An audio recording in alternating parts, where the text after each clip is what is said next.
In this clip, we're going to run through some of the basic terminology and features of Excel 2013. What we start out with is a blank workbook. Well, actually, it's not blank. I've got a couple sheets in it, but we've got a blank worksheet. And up at the top of the screen, we've got something that's called the title bar. It says Demo XL1 Basics XLS. If I was to start up a brand new sheet, it would just have that this was a blank workbook. I've already saved this one once, that's why you see a title up there. Way over to the right hand corner, you can see there's the minimize button, the restore down, or if this is already in restore mode, it would be the maximize button, and then finally we can close up the entire application. The next line down is a series of tabs. So there's the File tab, the Home tab, Insert, Page Layout, Formulas, Data. This might differ slightly from your version of Excel.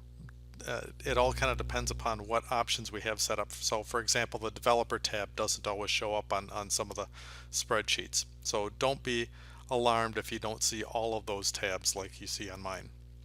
I'm going to go back to the Home tab, and when I click on any one of these, it changes what's called the ribbon. The ribbon has all of our different tools that we can use in Excel. So for example, the ribbon is groups these tools into things such as the clipboard group, the font group, the alignment, the number, the styles, and so on. Again, this might look slightly different than your screen. Part of it depends upon how many different tabs we have set up on this, the size of your screen, and those kinds of features. So for example, if I go to Insert, you can see there I've got another set of groups. I've got the Tables group, the Illustrations, the Apps, and the Charts group. So we can click on any one of these tabs and see different tools that show up in the ribbon. So again, back to the Home tab, and you can see kind of the standard tools that we have here. Alright, below that we've got the name box that tells you what the active cell happens to be. So right now I'm in cell A1 and it lists it there. If you have any named cells in your workbook, it will display when you click on that drop down arrow.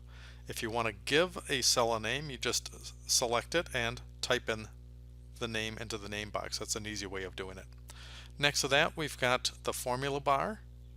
So as I start editing something in one of my cells, it will automatically display up here on the formula bar. Beneath that, we've got our different columns. So I can click on any one of these columns and it will select that column. If I click and drag with my mouse or pointing device, it will select more than one column. Off to the left hand side, you can see row numbers 1, 2, 3, 4, 5, and these go consecutively downwards. The intersection of a row and a column, or I should say a column and a row, is called a cell.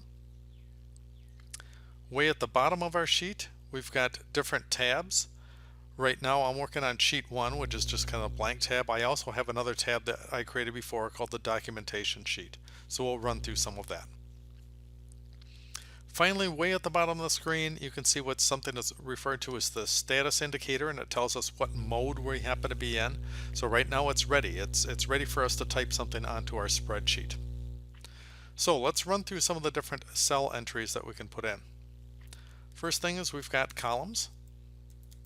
So if I just type in the word columns, you'll see a couple things. One is this shows up on the formula bar, and it also shows up right on my cell as well. I've got a cursor that's blinking. It's expecting me to type in either something more, or I can just hit enter to enter in that value. As soon as I hit enter, the default is just to go down to the cell right beneath that.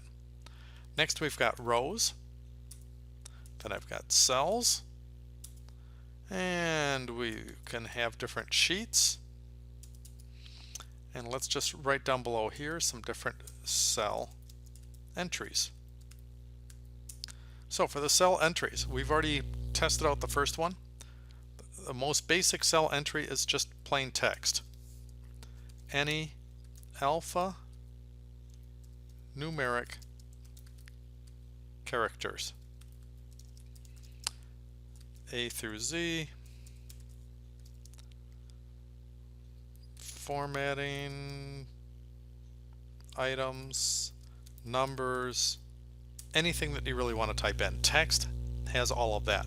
One thing about text is text has a 0 value.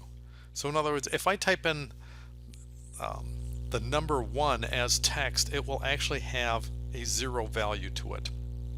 Instead, what I'm going to want to do is type in the second cell entry, and that is a number or numeric entries. So I can type in any numbers 0 through 9. I can use some formatting, fractions, etc. And all of those will holds the actual numeric value.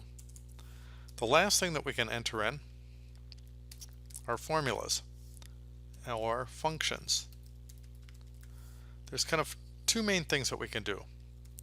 We can do our own formulas, and we can do built-in functions. So we'll run through some of this in our next video, but at least I wanted to open up and start out with a little bit of terminology to give you a background about working with Microsoft Excel.